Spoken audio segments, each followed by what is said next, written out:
অন্তর্বর্তীকালীন সরকারের সফলতা, অন্তর্বর্তীকালীন সরকার প্রধানের ব্যর্থতা, এর হিসাব নিকাশ করার অধিকার আমাদের জনগণের আছে। কেননা এই সরকারকে আমরা জনগণ ক্ষমতায় বসিয়েছি। আমাদের প্রত্যাশিত জায়গায় কতটুকু তারা পরিপূরণ করতে পারে তার হিসাব নিকাশ আমরা সবসময় করার চেষ্টাও করব। এই সরকারের ক্ষমতার ৮ মাসে এখন পর্যন্ত আমাদের জনগণের জন্য তারা কি করতে পেরেছে, ইউনূস সরকার আমাদের জন্য এই ৮ মাসে কি করতে পেরেছেন সেটার একটা তালিকা যদি আমরা বলি বা আমি নিজে চেষ্টা করি যে এখন পর্যন্ত তারা আমাদের জন্য কি করেছে। যদি বলি, আওয়ামী লীগ সরকার আমাদের দেশে ক্ষমতায় থাকাকালীন সময় শেষ মুহূর্ত পর্যন্ত বৈদেশিক ঋণ ছিল আওয়ামী লীগ সরকারের ৩৯,০০০ কোটি টাকা। এই ৮ মাসে ক্ষমতায় থেকে ইউনূস সরকার তা পরিশোধ করতে না পারলেও ৩০,০০০ কোটি টাকা পরিশোধ করতে তারা সক্ষম হয়েছে। অর্থাৎ আর মাত্র ৯,০০০ কোটি টাকা আমাদের বৈদেশিক ঋণ অবশিষ্ট আছে। এবার আসি রিজার্ভের কথায়। আওয়ামী লীগ সরকারের আমলে রিজার্ভ নেমে গিয়েছিল প্রায় ২০ বিলিয়ন মার্কিন ডলারের নিচে। সেটা এখন আস্তে ধীরে ধীরে ধীরে এই ৮ মাস ইউনূস সরকারের আমলে ২৬.৭৩ বিলিয়ন ডলারে পৌঁছেছে। অর্থাৎ ২৭ বিলিয়ন সুইচি অবস্থায় আমাদের বর্তমান রিজার্ভের অবস্থা। তারপর যদি বলি, আমাদের যে প্রবাসী ভাইদের আমাদের জন্য ভালোবাসা, আমাদের জন্য তাদের দেশপ্রেম, দেশের প্রতি তাদের ভালোবাসা দেখিয়ে তারা এই ৫ আগস্ট পরবর্তীতে যে একটা ভূমিকা রেখেছে তা তো অতুলনীয়। তার প্রশংসা যতটুকু করবো আমরা তা কম হয়ে যাবে।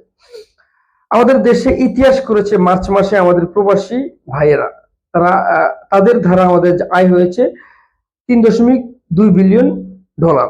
অর্থাৎ আমাদের দেশে প্রথম একটা রেকর্ড হলো যে এক মাসে এত ডলার আমাদের প্রবাসী ভাইয়েরা আমাদের আয় করতে সক্ষম করেছেন, এই সরকারকে সক্ষম করেছেন।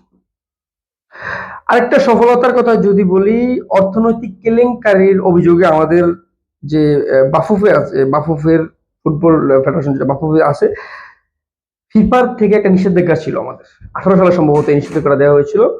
এই সরকারের প্রধানের বিচক্ষণতায় সেটা কিন্তু এখন আর নাই। তারা আমাদের এই নিষেধাজ্ঞা তুলে নিতে হয়েছে বা তারা তুলে নিয়েছেন তার যোগাযোগের মাধ্যমে, ইউনূস সরকার যোগাযোগের মাধ্যমে। আমাদের দেশে ধর্ষণের একটা প্রবণতা আছে, ধর্ষণ চেষ্টা বা ধর্ষণ, এটার আইন সম্পর্কে আমরা বেশ আমাদের জল্পনা কল্পনা আছে, আমরা কথাবার্তা বলি। এই সরকার এসে একটা জায়গা আমাদেরকে দিয়েছেন, ধর্ষণের অপরাধের তদন্ত 15 দিনে করতে হবে এবং বিচার করতে হবে 90 দিনের মাথায়, 90 দিনের ভেতরে বিচার করতে হবে, বিচার কার্যক্রম করতে হবে। এটা তারা নির্দেশনা দিয়েছেন। ইউনূস সরকারের আরেকটা সফলতা এটা। আরেকটা সফলতার কথা যদি বলি, জাতিসংঘের মহাসচিবের বাংলাদেশ সফর। ইউনূস সরকারের এতটাই ক্ষমতা যে জাতিসংঘের যে মহাসচিব আছেন তিনি আমাদের বাংলাদেশ সফরে এসেছেন। তিনি আমাদের মাথার একটা অন্যতম বোঝা যেটা হচ্ছে রোহিঙ্গা ইস্যু, সেটা অনেকটা আমাদের থেকে আশ্বাস দিয়েছেন, আমাদেরকে আশ্বস্ত করেছেন যে তারা এই রোহিঙ্গা আমাদের দেশ থেকে সরিয়ে নিতে যথাযথ ব্যবস্থা করবেন এবং তার একটা ফলশ্রুতি আমরা পেয়েছি। ইতিমধ্যে রোহিঙ্গারা ১ লক্ষ রোহিঙ্গা তারা আমাদের দেশ ছেড়ে তাদের দেশে ফিরে যাবেন বলে মায়ানমারও জানিয়েছেন। এটা আমাদের অন্যতম আরেকটা সফলতা ইউনূস সরকারের। এরপর যদি বলি, আমাদের এই সরকারের ক্ষমতার পর এখন পর্যন্ত ইউনূস সরকারের সঙ্গে তাদের যে চীনের যে সুসম্পর্ক, চীন আমাদের কাছে এগোচ্ছে, আমাদের সামনে এসেছে। তারা আমাদেরকে বলেছেন তারা আমাদের সঙ্গে সম্পর্ক ভালো রেখে বিনিয়োগ আরো বাড়াবে। ইউনূস সরকারের সঙ্গে সুসম্পর্ক রেখে তারা বিনিয়োগ আরো বাড়াতে ইচ্ছুক। একইভাবে কাতারও আমাদেরকে পূর্ণ সমর্থন দিয়েছেন, এই সরকারকে তারা সাপোর্ট করছেন। তারা বলেছেন যে এই সরকারকে সহযোগিতা করবেন সর্বোচ্চ এবং কাতার তাদেরকে যথেষ্ট সাপোর্ট করবেন। আরেকটা সফলতার কথা যদি বলি, স্টারলিং, বাংলাদেশের স্টারলিং এর প্রবেশ, এটা আমাদের জন্য একটা কাল্পনিক হলেও এটা বাস্তবায়ন হয়েছে। এদেশে একটা সরকার ছিল, সরকারের পর মেসাকার পরবর্তীর একটা সরকার, এই অন্তর্বর্তীকালীন সরকার, জনগণের সরকার এটাকে বলে। এই সরকারের ৮ মাস মাত্র ক্ষমতায়, এখন পর্যন্ত তারা আমাদের জন্য যেসব খাতে মানে আমাদেরকে সন্তুষ্ট করতে পেরেছে তাতে আমরা অনেকেই আনন্দিত। আমরা এই সরকারের প্রতি পূর্ণ আস্থা রাখতে পারি। এই সরকারের 8 মাসে এখন পর্যন্ত 200-র অধিক আন্দোলন সংগ্রাম হয়েছে দাবি দাবা নিয়ে। আমাদের দেশে একটা চাকরির সময়সীমা নিয়ে একটা বেশ ঝামেলা পোহাচ্ছিল আমাদের চাকরি প্রত্যাশিত ভাই বোনেরা। সরকারি চাকরিতে মানুষের এখন একটা কথা বলার জায়গা তৈরি হয়েছে। 30 থেকে 32 বছর সময়সীমা রাখা হয়েছে। এটা এই সরকার, ইউনূস সরকার করেছে। আমরা যদি বলি, আমাদের দেশে নতুন এই বাংলাদেশে এখন অনেকেই বিনিয়োগ করতে ইচ্ছুক। আমাদের সঙ্গে বৈদেশিক সম্পর্ক অনেকটাই এখন আকাশচুম্বী অবস্থায়। আমাদের সঙ্গে একটা দেশের সম্পর্ক খারাপ, সেটা হচ্ছে ভারত দেশ। ভারতের সঙ্গে আমাদের সম্পর্কের ফাটলের অন্যতম কারণ হচ্ছে আওয়ামী লীগের একটা সমস্যা, ভারত আওয়ামী লীগের একটা সাপোর্টে কাজ করেন বলে এই সরকারের সঙ্গে ভারতের সম্পর্ক ভালো নাই। কিন্তু এই ইউনূস সরকারকে নিয়ে, এই সরকারের কথা যদি বলি, যে ইউনূস ব্যতীত বাংলাদেশে যদি অন্য কোনো ব্যক্তি ক্ষমতা বুঝতেন 5 আগস্ট পরবর্তী, তাহলে কি এই যে খাতগুলো 11-12টা খাত, আমি নিজের আমার তালিকায় আমি যতটুকু জানতে পেরেছি আমি সেটা করেছি। এই 11টা কাজ, তারা 11-12টা কাজ যে তারা আমাদের জন্য করেছেন, এটা কি অন্য কোনো ব্যক্তি দ্বারা সম্ভব ছিল? এটা আমাদের একটা প্রশ্ন। যারা নির্বাচন কেন্দ্রিক কথাবার্তা বলে, নির্বাচনের জন্য জনগণকে চাপ প্রয়োগ করেন বা সরকারকে চাপ প্রয়োগ করেন, এই সরকার যদি জনগণের প্রত্যাশিত জায়গা ধরে রাখতে পারে, এই সরকারকে কেন আমরা নামাবো? এই সরকার দ্বারা তো আমরা উপকৃত হচ্ছি। এখন পর্যন্ত আমাদের জন্য তারা যা করেছে, একটা অর্থনৈতিক ভঙ্গুর পরিস্থিতিতে এই দেশটা যখন ছিল, তখন ইউনূস সরকার ক্ষমতা বুঝে নিয়েছে। ক্ষমতা বুঝার পর এখন পর্যন্ত তারা দেশটাকে অর্থনৈতিকভাবে চাঙ্গা করার চেষ্টা করছেন। অর্থনৈতিকভাবে আমাদের দেশ এখন স্থিতিশীল পর্যায়ে চলে যাচ্ছে, এবং আমাদের দেশের সঙ্গে অন্যান্য দেশ, অর্থাৎ বৈদেশিক যে একটা সম্পর্ক, সেটা কিন্তু এখন সুসম্পর্ক সব ক্ষেত্রে যাচ্ছে।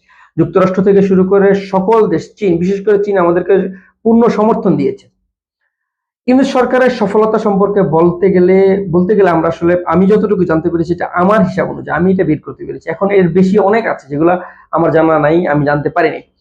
তো আমি মনে করি ইউনূস সরকারের, ইউনূস ব্যক্তিত্ব, ইউনূস ব্যতীত অন্য কোনো ব্যক্তি যদি আমাদের দেশে 5 আগস্ট পরবর্তী ক্ষমতা বুঝে নিতেন, তাহলে আর কখনোই আমার মনে হয় না যে এতদিন টিকে থাকার কথা ছিল। যে পরিমাণ আন্দোলন, দাবি দাবা নিয়ে মাঠে নামা হয়েছে, মানে যখন যেভাবে পারছে মানুষ আন্দোলন নামছেন। এর ভিতরেও যেহেতু ওনারা যে কাজগুলো করেছেন, আমাদের অর্থনৈতিকভাবে সচ্ছল করতে চেষ্টা করছেন, আমাদের সঙ্গে বৈদেশিক সুসম্পর্ক রাখছেন, আমাদের দেশের, হ্যাঁ, একটা খাত নিয়ে একটু সমস্যা আছে, আইন শৃঙ্খলা পরিস্থিতি, সেটাও কিন্তু অনেকটা কেটে যাচ্ছে। আইন শৃঙ্খলা পরিস্থিতি কিন্তু এখন অনেকটা আগের থেকে সচ্ছল। আইন শৃঙ্খলা পরিস্থিতি আগের থেকে অনেকটা উন্নত। আইনের যে ব্যক্তিবর্গ তারা কিন্তু এখন অনেকটা সক্রিয়। যদি বলি স্টারলিংক থেকে শুরু করে মহাসচিবের, জাতিসংঘের মহাসচিবের সফর, এবং আমাদের রিজার্ভ বাড়া, আমাদের বৈদেশিক মুদ্রা, বৈদেশিক ঋণ পরিশোধ, আমাদেরও আরেকটা খাত তো বলাই হয়নি আমাদের। যদি বলি যে আমাদের যে গ্যাস খাতের যে একটা আমাদের ঋণ ছিল 75 কোটি টাকা আমরা ঋণ ছিলাম, সেখানে কিন্তু এখন মাত্র 24 কোটি টাকা। তার মানে তারা অনেকটা পরিশোধ করতে সক্ষম হয়েছে। তো এত কিছুর পরও যদি আমরা সরকার দ্বারা উপকৃত হয়ে থাকি, আমাদের নির্বাচনের তো কথা বলা দরকার না। আমরাও চাই একটা সরকার আসুক, একটা সুষ্ঠু নির্বাচনের মাধ্যমে একটা সরকার আসুক। তবে এই সরকারকে ক্ষমতাচ্যুত করে না, এই সরকার নিজ থেকে যে নির্বাচনটা যখন দিতে চাইবে, যেহেতু দেশের উপকার করছে, যখন তারা নির্বাচন দিতে ইচ্ছুক, তখনই যদি আমাদের জনগণের প্রত্যাশা পূরণ হয়, তাহলে তো সমস্যা নেই। এই সরকার যেহেতু জনগণের সরকার, জনগণ যদি চাই সরকার রাখতে, তাহলে অন্যান্য রাজনৈতিক দলের কোনো সমস্যা থাকার কথা না বলে আমি মনে করি। কারণ এই দেশের সব জনগণই, রাজনৈতিক বলেন বা সাধারণ মানুষ বলেন, সবাই তো জনগণ। এই সরকার তো সবারই উপকার করছে, এখানে তো কারো ক্ষতি হচ্ছে না। আমরা জনগণ যদি ভালো থাকি, এটাই তো আমাদের চাওয়া পাওয়া। আমরা চাই একটা বসবাসযোগ্য দেশ, আমরা চাই একটা নিপীড়নহীন দেশ, আমরা চাই একটা অত্যাচার, অবিচার, দুর্নীতি মুক্ত দেশ। এই দেশ যদি আমাদেরকে ইউনূস সাহেব উপহার দিতে পারেন, তাহলে তো আমাদের সমস্যা থাকার কথা না। আমরা চাই এই সরকার আমাদের জন্য এখন পর্যন্ত যে কাজগুলো আমাদের জন্য করেছেন, আমরা চাই তারা আমাদের জন্য আরেকটু বেশি করুক। আমাদের যে প্রত্যাশা এই সরকারকে নিয়ে, সেটা তারা পরিপূরণ করুক। এই দেশটা এমন ভাবে গড়ে দেখ, যেহেতু আমাদের দেশে রাজনৈতিক একটা সরকার আসবে, সেই সরকার যেন অন্তত আমাদের দেশে শান্তি শৃঙ্খলা রেখে একটা সুষ্ঠুভাবে দেশটা পরিচালনা করতে পারে। অন্তর্বর্তীকালীন সরকার প্রধানকে আমরা আবারও ধন্যবাদ জানাই, তার এমন বিচক্ষণতা, তার দক্ষতার মাধ্যমে আমাদেরকে এত সুন্দর করে পরিচালনার জন্য।